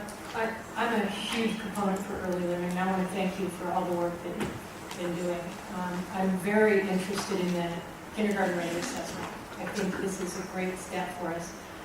What I want to understand is, as I was out in an elementary school at the beginning of the year when they were doing their assessment, it was a group of 5 adults doing all kinds of assessments. It's time intensive, and it's very important that those students, that there's a one-on-one real focus to help them in the assessment that they did. So I'm not sure, because I haven't seen the assessment that we're giving, exactly what it looks like, but I would be interested if you have the PowerPoint of what you shared with COSA, if you can send that out. And then next is, we can create a tool that is really top-notch, but if we don't implement it properly, then we've wasted a whole lot of time. So I would ask is, as you review the input that you have from the pilots, and thank you for piloting it, I think that gives you a lot of information to move forward, but as you review that, helping districts understand what it will take to do this correctly is key, because you can do it, if you don't do it correctly, kids are going to miss out. And so I think that's a really important, putting that in place. And lastly, when I watch the students in that kindergarten classroom, be assessed. Some of the students had absolutely zero answers. They really did not understand anything that was going on in that assessment. So how are we going to, because we're creating the K through 20, how are we going to help communicate with parents prior to so that they understand what are we looking for? How do they have that information to help prepare their child in a meaningful way? So do you have any strategies that you're using for that? We have strategies we have planned. So let me talk a little bit about that, and then Jada can fill in with some more detail. So part of it has to do with, as you've already identified, communication, and some of it has to do with communicating a changing set or a changed set of expectations, right? Today's kindergarten is not kindergarten when I went to kindergarten. And I'm not sure that we have, at least from our perspective, where we sit, because we see the same things that you do, that we have explicitly communicated what it means to enter kindergarten and what our collective expectations in a P20 system of that are. So we've just brought a communications person on board. He's here now. He's been tweeting out some information. So we're trying to do a better job of creating connections. We have website planned, and the TQRIS is going to be an important tool for us as we start to communicate what it means to have a quality early learning environment, starting with childcare but beyond. And that, the early learning environment really begins with families. So. I think one thing that needs to be done is the why. Why is it important? Why we need to give the information to the parent why it's important. I mean, I think sometimes we try to feed down, and we have all these rumors and all these things go around, so we're not giving the value to the parents why this is important to find out what your children are doing. So I think we can do a better job there also. Thank you, Julia. The only thing I wanted to say is 5 years from now, Hannah, I hope that question that you just asked us, we have in place multiple strategies from young children, probably from the time they leave the hospital, with some of the early screening that we're looking at. But the idea is that right now we've kind of started at the early end, and we've also put kindergarten in the kindergarten assessment as a benchmark. The committee that worked on the assessment picked a very quick assessment. So I think the one that had 5 adults that you saw was probably more a curriculum-based assessment that they were looking at versus a kindergarten readiness assessment. It takes about 6 to 8 minutes to give the literacy and about 6 to 8 to do the math. And that can be done by both an educational professional as well as a teacher, and it could be done, for example, like what Rob said, is that it's almost too late if we wait 6 weeks because we're really looking at some of that. So it could be done in a kindergarten roundup kind of situation or anything. The child behavior rating scale is probably that more one-to-one connection with the kindergarten teacher in terms of what kinds of behaviors do we want to see, and are we looking at, and then how do we change our instructional practice to make sure that really third grade reading, like I said, is that benchmark that we want to get to. And if we don't do anything different from the first day of kindergarten to third grade, we're not going to be any more successful in 5 years than we are today.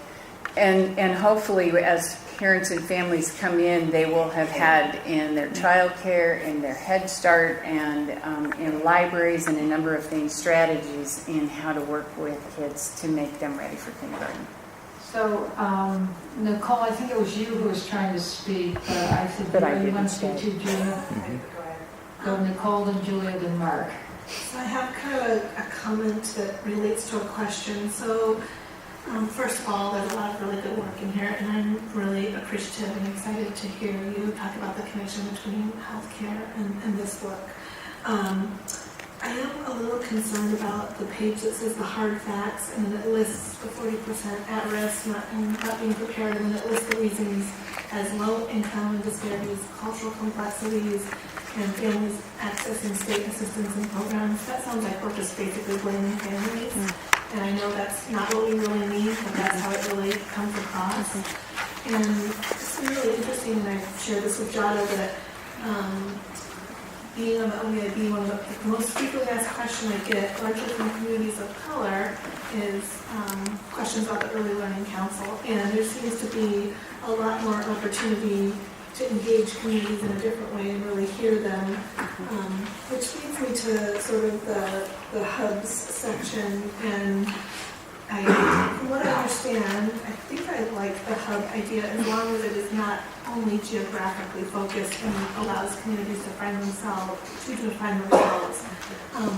But I think that a way that this document or this work could be expanded is to also, so thinking about how we're framing it so that we don't sound like we're blaming families, but also acknowledging that we need to shift our systems and that we have some fundamental inequalities and some bias in our current system today. And this document doesn't really come out and say that in a really direct, concrete way. It sort of leaves it up to conclusions, and we know that so much of our achievement gap today is really started in our early systems, and I think we need to be honest about that. And I think a little bit more clarity, or maybe you already have this and I just don't know it, about how some of this work around hubs will really listen to the community. Does that mean all the communities? Does that mean we acknowledge that 0 to 5-year-olds is the most diverse segment of our population? Or does that mean our current set of leaders in early childhood who doesn't really reflect the children we're talking about? In fact, it's one of our systems that least reflects the children we're talking about. And I don't see anything in this document about adults shifting their dynamic to provide a better system for children. So I would, maybe you have all of that and it's not here, but I would encourage you if you don't to think about that. Thank you. Thank you, Julia. So my question really follows on, once the assessment is in place, what does that mean? So for the student that maybe Hannah referenced, that that just there's no ability to access or be successful, the assessment shows they're not heading into kindergarten ready to learn. So what does that mean? Will parents and teachers know what it means? Do we have a consistent point of view in terms of,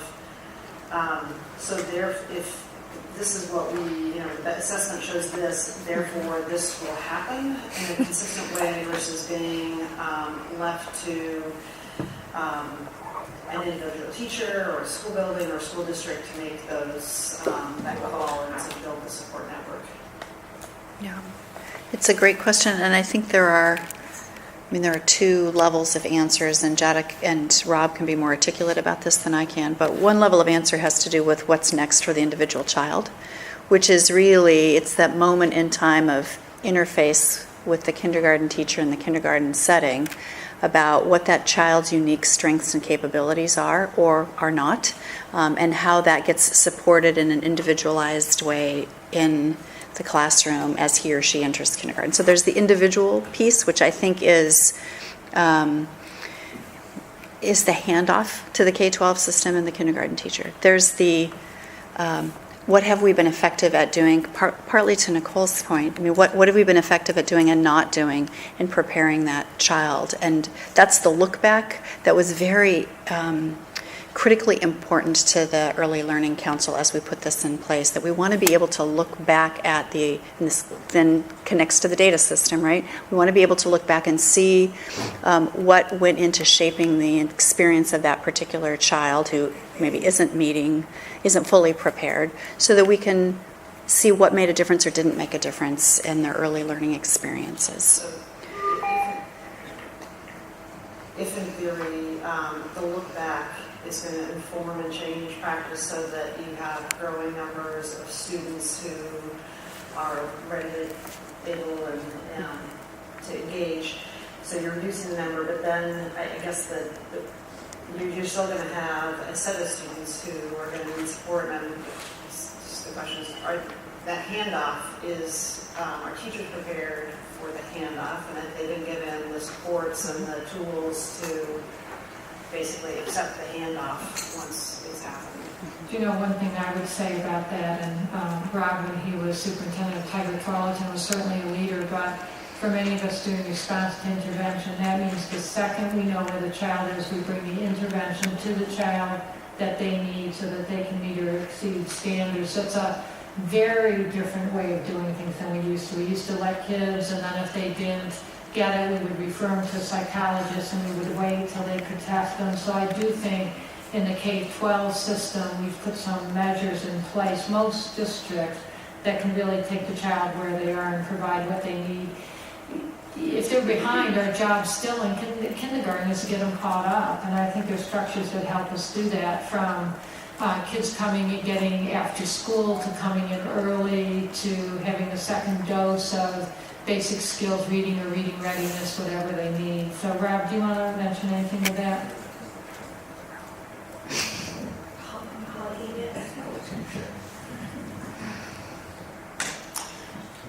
Yeah, one of the things that is really positive about this is that the kindergarten teacher has some data with which to operate around individual students immediately, upon sort of seeing what those results look like.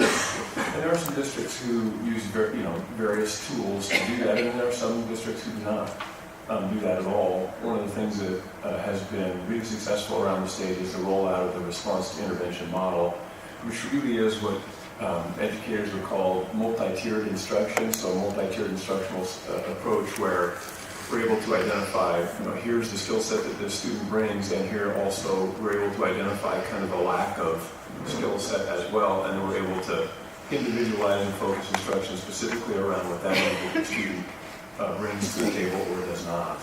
And really the important part sometimes is that does not, so that we're able to intensify instruction around sort of their deficit area, whatever it might happen to be. It might be phonemic awareness, for example, that can be identified. And so a really intensive effort around that, so that the student not only receives the regular instruction that every student in class receives, but also gets some kind of intensification. So a separate 30 minutes with a very specific program is designed to get at phonemic awareness, because with this child we know that.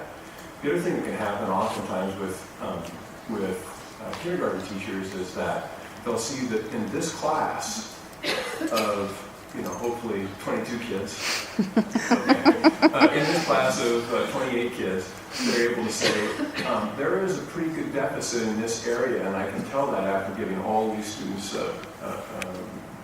this kindergarten readiness assessment. And so I can spend some regular instructional time with all kids and really move this group of kids forward in a more effective way than I would have been able to previously. So all those things are part of it. The last thing that I would say is that in the Oregon Reads initiative, there are $2 million that are earmarked as part of that effort around continuing to roll out the response to intervention model across the state. And it would identify a number of, I don't remember the number exactly, but it's about 30 more school districts that would receive the training around the response to intervention model. And currently about 60 districts across the state have received that, and so we start to reach a critical mass that really gives us a chance to scale this up on a statewide basis differently than we've been able to previously. Okay, Yvonne. I just wanted to mention a couple of other opportunities, so we put them on the table. And one is, as we look forward to full-day kindergarten, and I know superintendents have already mentioned this to Rob, but as we think about the value of doing an assessment statewide, given that there's still a lot of things to figure out about it, but just the fact that we're all agreeing to use the same one and learn from whatever we find out, there's also the opportunity to say, so how does that inform our work as we move to full-day kindergarten, and start to think about how would we inform statewide the development of full-day kindergartens and what that curriculum looks like and everything else that goes with it. That's one piece. The other piece that I think is powerful is the opportunity to inform sort of backwards, what it looks like when it comes to the K-12 system. So I think the other opportunity, and I'm sure you're already thinking about it coming from the K-12 world, I don't know what that looks like yet, but is how we strengthen that communication and their crossover. My one concern is that when we start with pilots and we start with those who might be in regional compacts or something, being one of those districts that I kind of feel like I'm sort of on the edge of where it makes sense to do sort of regional kind of ideas, is how do we make sure everybody is included in everything from making sure enough kids get opportunities to participate in the program. When they do, then that we have these feedback loops, and that they're not just left to regions, because in some places in the state you have school districts that cross over regions depending on what kind of regional focus you have at that point. Right. It's community college or the ESD or however you might look at that regional focus. And I was going to say another thing there. And I think the other thing is just as we think as an OEIB board about the fact that we have quite a few kids who are not even going to have the opportunity. So yes, we can give feedback to parents. That's a lot more difficult to give feedback to the parents who've had no opportunity to put their kids in an early childhood high quality program. So how we address that as a state, I know it's a resource issue, but again, continue to prioritize so that as we improve the system, more and more children get opportunity in the system. If we have these communication loops in place across our organizations, that's one way. But the other way is to make sure more people just have access in the first place, and specifically the populations that Nicole was mentioning. Thank you. And Julia? Mr. Golden, this is Keith Duran. I am on the phone. Okay, great. And did you have something you wanted to say? No, I just wanted to let you know that I missed connected. Oh, we appreciate that. Julia, did you have another thing? I guess just a follow-up is, I would hope that as we move forward, that we be intentional, that you don't just have to be in Springfield or Tiger 12 to have access to a specific intervention or sort of best practice, and that when we look at it as how do we make sure that no matter where you are in the state, that you have access to that and not dependent on your district. Yeah, and that's all about scaling up, and I know that's something that OEIB office is thinking of a lot with how to get the strategic plan implemented. So that's important to remember. And Mark? Way back when, the question was how do we best stay informed and connected to each other? A suggestion, concrete suggestion. Today we had the best practices group, our subcommittee this morning. We had of the 4 presentations for the regional examples of regional collaboration to help design the regional achievement compacts. 3 out of 4 had pre-K in it. And so, and we heard 3 outstanding examples of how the P through 20 system can work in a region. So I would encourage you to be, maybe one of you, to be active with that subcommittee as we define the regional achievement compacts. What's very clear is the birth to 5 is absolutely critical in how regions are looking at these achievement compacts. We would look forward to that. I think our last slide is a list of members. We have a lot of members who are anxious to roll up their sleeves and help. And I mean, we really view our job as to make your job easier. Hey, thank you very much. Very helpful. On the prenatal. Hey, we're a little bit ahead of schedule, which is always good. So we're going to take a break and we'll be back in 10 minutes.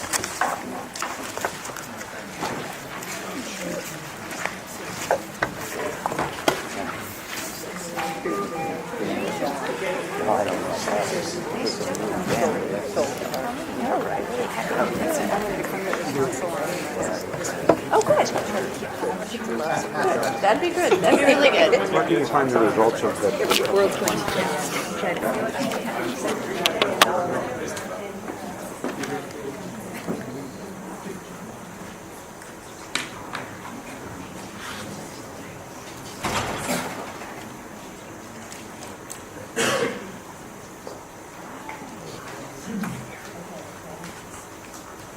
Okay, with the subcommittees, we're going to start first with best practice and regional compacts because Ben is presenting on governance and policy, and he has been called to a phone call that he has to take. So if we could have who's ever, Yvonne, is that you?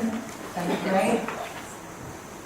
Okay, today we heard presentations from Lane Education Partnership, Lane County Education Partnership, Portland All Hands Raised, the Eastern comes, and representatives from the community college faculty about the idea of achievement compacts. And I think there's a lot of excitement and momentum around the ideas and mostly the possibilities for what we could create for children, how we could address the 40-40 20 goal, but also how we could do that work in a way that it feels authentic to each of the regional communities as they decide to get together.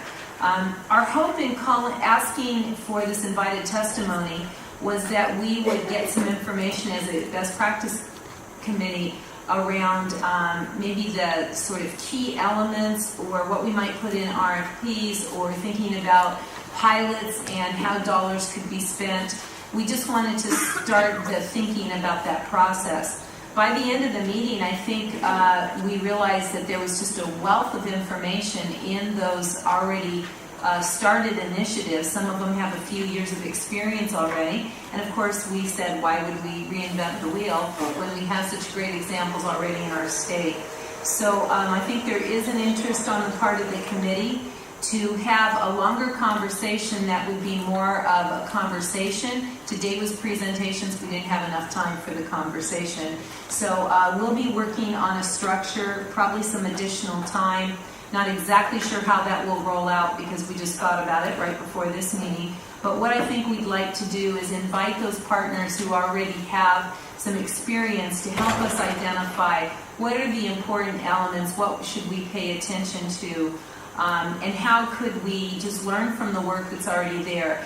Some of them already have a research base behind them, are already working with universities and research organizations.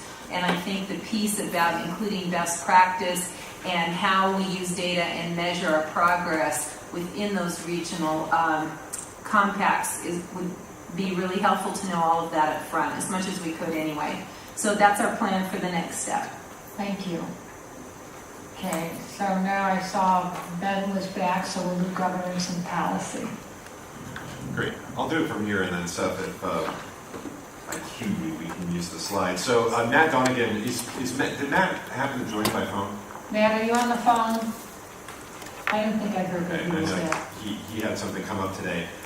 We don't have to spend long on this. The Governance and Policy Subcommittee has not met since it provided its recommendation to you related to the organization of the P20 system. And so, Chair Gould, if you'd like, I can go into some additional detail on the legislation and the proposal now becoming a legislative proposal for the organization of the system. I have a slide or a couple of slides that focus on the higher ed piece of this that I have not unveiled yet before in public that folks might be interested in seeing, but it's sort of at your preference. I think both of those would be good.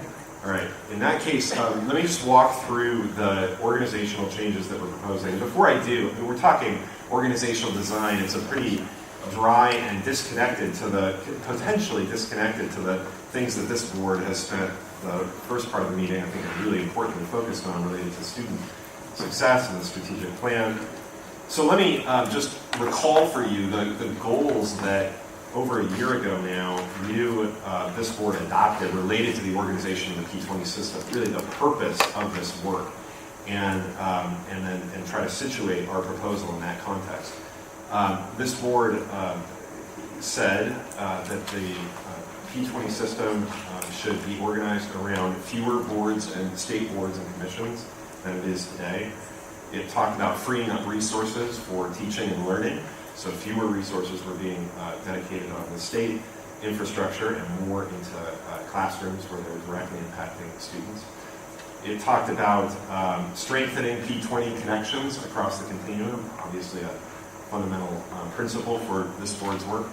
It talked about clarifying responsibilities in order to promote accountability for 40-40-20. It should be possible to know who at the state is sort of ultimately responsible for pieces of this work and the entirety in the interest of accountability on the state side. And we talked to a certain extent about accountability at the learner level or the family level or the school or school district level, but this is really about the state's accountability for the work. And the proposal that we brought forward with the guidance of the OEIB and the Governance and Policy Subcommittee speaks, I think, to those aims as well as the goal and opportunity to increase private investment in public higher education, as well as the development of outcome-based funding models for higher education. And when we get to the higher ed piece in particular, I'll speak to those. But just to walk through what we're proposing now, and I don't have slides yet for the first few pieces of this, and I do for the higher ed, but the first few pieces, the smaller pieces.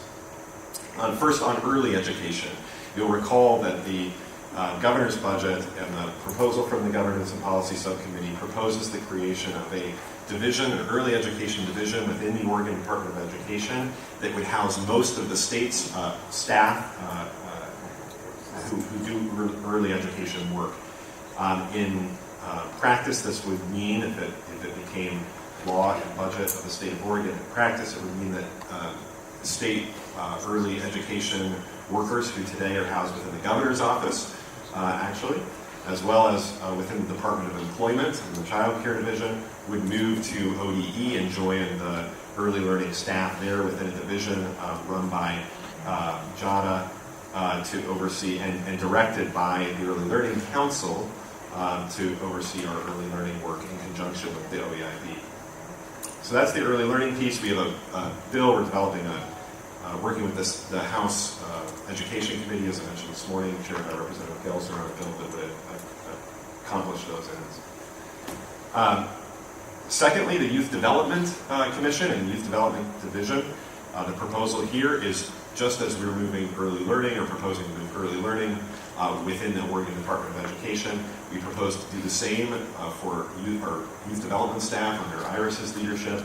So this would be a similar sort of division, if you will, in the Oregon Department of Education under Iris's leadership and the authority of the Youth Development Commission for our youth development services. Today, Iris's position and her staff, I believe, as a sort of budgetary matter, are actually housed again within the governor's office, just a function of the way this got set up through legislation in 2012.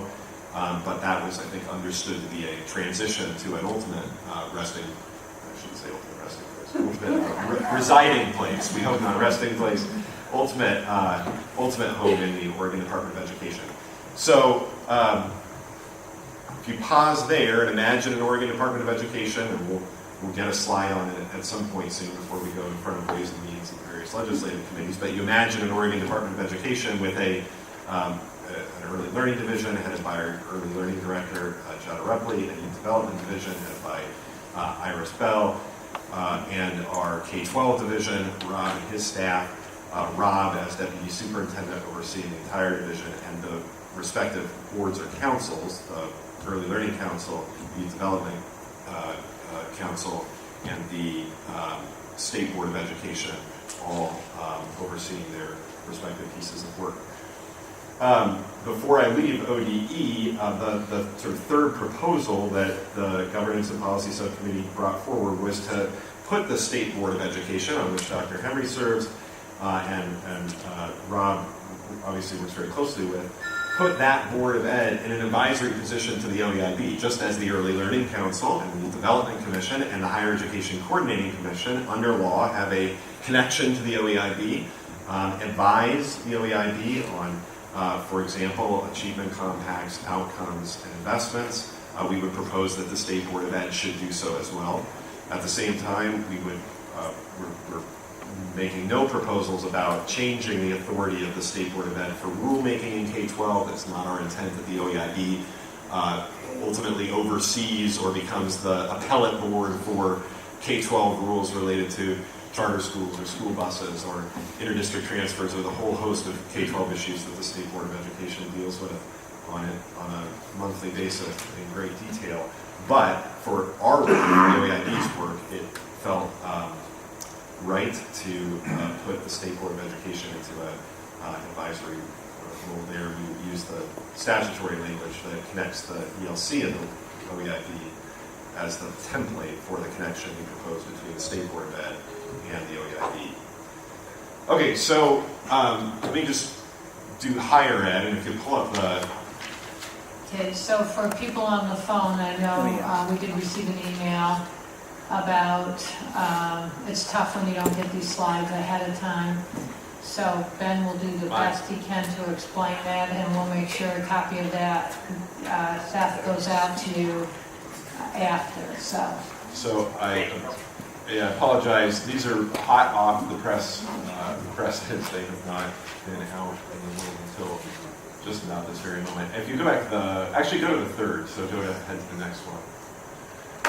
So the formatting here got a little funky, obviously, but the intent on the left-hand side here is to show the current board and agency structure for higher education.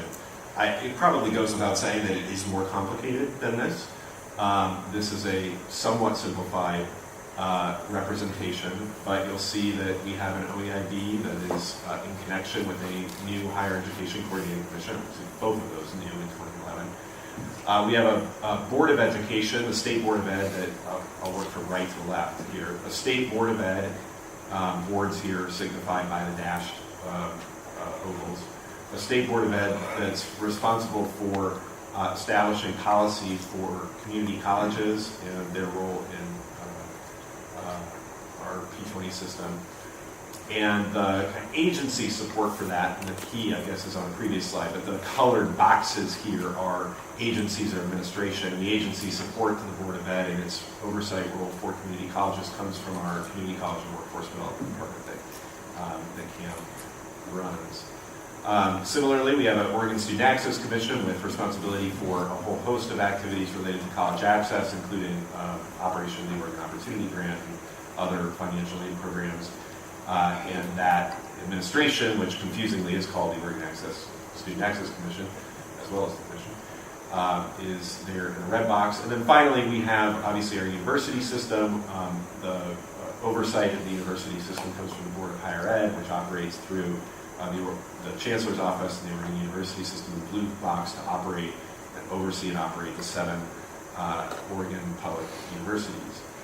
So if you do one click, Seth will begin click by click, I guess, into the future that's proposed within the legislation the draft legislation that I described and is going out to some folks, and I'm happy to make available to this board over the next several days. So we envision a future, go ahead and click it again, where the OEIB is advised by HEC that actually incorporates, and if you do that this animation, by the way, this is really pretty amazing. I encourage you to watch closely. I'm not responsible for this, but I find it very impressive. We can tell who the teachers are. Yes. If you go back a minute, Seth, go other direction. We're getting to that. That's even more exciting. So you'll see in this clip, in this next clip, that we're proposing within this draft legislation that some of the responsibilities of the Board of Higher Education for the state system of higher ed, the responsibilities of the Oregon Student Access Commission to establish rules for financial aid, and the responsibilities of the Board of Education for oversight of community colleges and workforce are kind of merged with the current statute on the HEC to create sort of a new super higher education coordinating commission that works in conjunction with OEIB. So click ahead and you'll see that the 3 there are collapsed and become the HEC. The super HEC, you can say. And next click, you'll see that in a similar fashion, we bring together the 3 agencies or administrations that today are providing some direction and support for universities, financial aid, community colleges, workforce, private career schools, and the Office of Degree Authorization into a single Department of Post-Secondary Education. And I guess just to pause there, harken back to the goals of this work, that closer integration of the P20 system, clearly here a desire to put scholarship, student support, university and community colleges into a closer and clearer relationship with each other, building on really the excellent connections that have been forged between the boards and their administrations over the last decade or more. And then as you click forward again, community colleges are left unchanged in terms of their 17 governing boards there. And then, as you're aware, there's a proposal the governor has indicated is support and principle for institutional boards at the University of Oregon and PSU, a continuing what we're calling for the short term anyway, a sort of consortium board that would have many of the responsibilities of today's State Board of Higher Ed and continue to provide direction and leadership to the boards that don't have their own institutional boards, or to the universities that don't have their own institutional boards. So you really have a university system with 3 local institutional governing boards, but one of them is a consortium board. And then finally, the final click here is the operation of shared services, probably continuing out of the Office of the Chancellor in our university system. So we pulled it over in that blue bar, but providing back office supports and other types of supports for the university system broadly, including UVO and PSU. And so what you have here at the state level, you've gone from essentially 4 boards, set the OEIB aside for the moment, but when you look at HEC, Board of Higher Ed, OSAC, and Board of Ed, 4 state boards or commissions responsible for higher ed down to 1, the HEC, or if you will, 5, I guess, is 5 on the left side to 2 on the right. And then you have institutional boards, community colleges unchanged in terms of 17 institutional boards with the authority to hire and fire the president and really establish the operations of the 17 community colleges. You, on the university side, have institutional boards that are closer to their campuses at UVO and PSU, and a consortium board here that's closer to the 5 that it oversees. You have the continued attempt to maintain or enhance shared services to promote efficiencies, at least within the university system, and the governance and policy subcommittee spoke to the goal of potentially expanding that to support community colleges, and one can imagine going even farther than that ultimately. So that's what the draft legislation that legislators will be are working with and will be sending out to stakeholders and getting feedback from over the next several weeks are attempts to do. And I guess I'll leave it at that. It's obviously on the post-secondary side, this is a pretty significant change, one that has a lot of implications that I think we're only sort of beginning to wrestle with. And to be clear, the statutory change alone, in the governor's view, is not sufficient. This doesn't represent the work that we need to do in higher ed, but it can help create an architecture that would allow the OEIB and the HEC and the legislature to more effectively steer resources toward and establish policies for student success in higher education. Any questions? Did I see a hand? Julia, did you give me that? She's just trying to interpret for me. Oh, okay. I'm lost. Okay. So is some legislation being proposed? Yes, and this would require what is today a 200-page draft, what undoubtedly would be a longer piece of legislation ultimately in order to put these into effect. Okay. Good enough. One more subcommittee, that's equity and partnership. And our chair there is, who's, Nicole? Sorry, I was asking clarifying questions. I'm the proud chair of the equity committee. And we actually had a great meeting this morning. We've been making really excellent progress. I'd like to thank Doris for her work.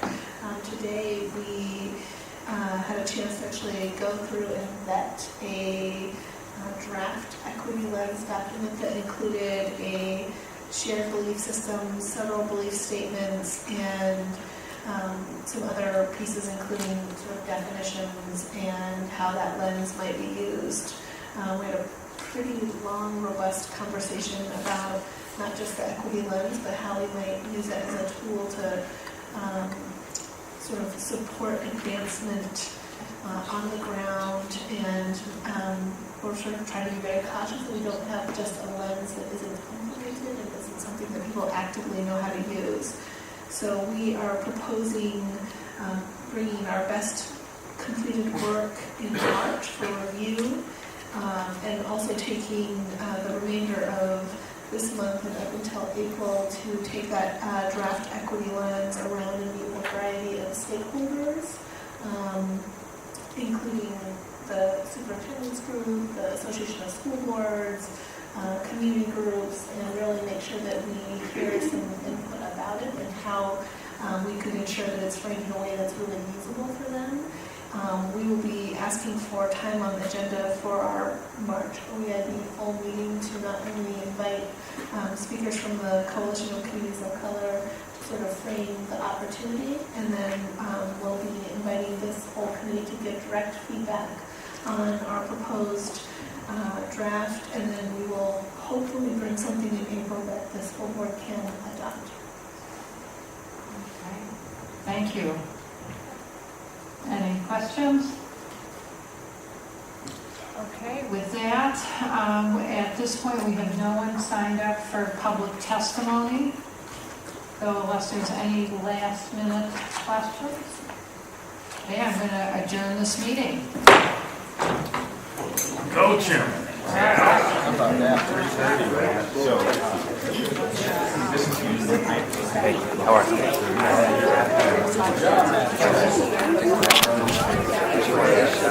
you?